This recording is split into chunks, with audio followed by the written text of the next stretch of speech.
நம்முடைய பிதாவாகிய தேவனாலும் கர்த்தராகிய இயேசு கிறிஸ்துவினாலும் உங்களுக்கு கிருபையும் சமாதானமும் பெருகுவதாக. இந்த நாளிலும் கூட நமக்கு ஜீவனை தந்ததும் அல்லாமல் தயையும் பாராட்டினார் அல்லவா? அவரை துதிக்கலாமா? உன்னதமானவரின் உயர்மறைவில் இருக்கிறோம்.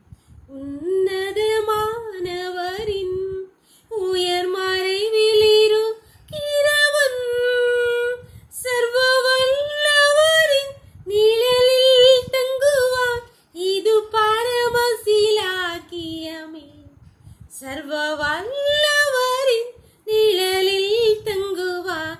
இது பரமசிலாக்கியமே. அவர் செட்டையின் கீழ் அடைக்கலம் புகவே தம் சிறகுகளால் மூடுவார். அவர் செட்டையின் கீழ் அடைக்கலம் புகவே தம் சிறகுகளால் மூடுவார்.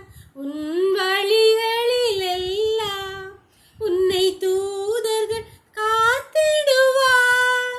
உன் பாதம் கல்லில் இடராதபடி தங்கள் கரங்களில் ஈந்திடுவார்.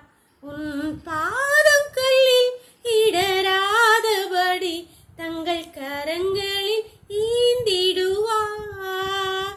அவர் செட்டையின் கீழ் அடைக்கலம் புகவே தம் சிறகுகளால் மூடுவார். அவர் செட்டையின் கீழ் அடைக்கலம் புகவே தம் சிறகுகளால் மூடுவார். ஒரு வேத பகுதி வாசிக்கலாமா? யாத்திராகமம் 23ஆம் அதிகாரம் வசனம் 20. வழியில் உன்னை காக்கிறதற்கும் நான் ஆயத்தம் பண்ணின ஸ்தானத்துக்கு உன்னை கொண்டு போய் சேர்க்கிறதற்கும் இதோ நான் ஒரு தூதனை உனக்கு முன்னே அனுப்புகிறேன். அன்பான தேவனுடைய பிள்ளை, அருமையான வார்த்தை கர்த்தர் நம்ம ஒவ்வொருவரை பார்த்தும் சொல்கிறார். நம்ம வாழ்க்கை பயணத்திலே நம்மளை காப்பதற்கும் நான் உனக்கு ஆயத்தம் பண்ணின ஸ்தானத்துக்கு உன்னை கொண்டு போய் சேர்க்கிறதுக்காக நான் ஒரு தூதனை உனக்கு முன்னே அனுப்புகிறேன். இந்த நம்பிக்கை நம்மில் எத்தனை பேருக்கு இருக்குது?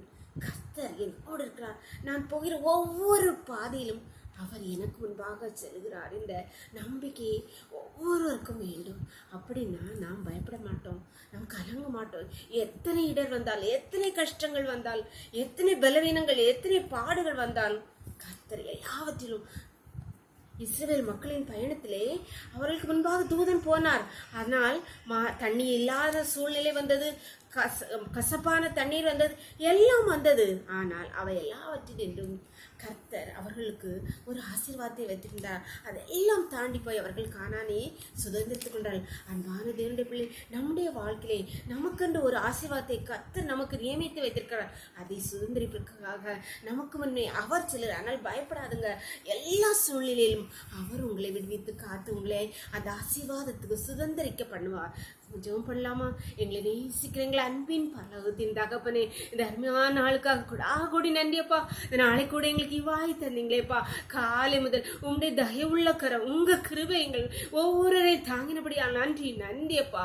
இப்பொழுதும் கர்த்தாவே, நாங்கள் ஒவ்வொரு பயணிக்கிற இந்த எங்கள் வாழ்க்கை பயணத்திலே, நாங்கள் போகிற வாழ்க்கை பாதையிலே எங்களை காப்பதற்கும் ஆண்டவர் நீர் எங்களுக்கென்று நியமித்திற்கு வைத்திருக்கிற ஸ்தானத்திலே எங்களை கொண்டு போய் சேர்க்கிறதற்கும் உம்முடைய தூதனை எங்களுக்கு முன்பாக அனுப்புகிறபடியா நன்றி தகப்பனே. நன்றியப்பா. உம்முடைய பிள்ளைகளுடைய ஒவ்வொரு காரியங்களையும் நீர் துணை நிற்கிறபடியா, நீர் கூட துணையா இருக்கிறபடியா நன்றி தகப்பனே. நன்றியப்பா.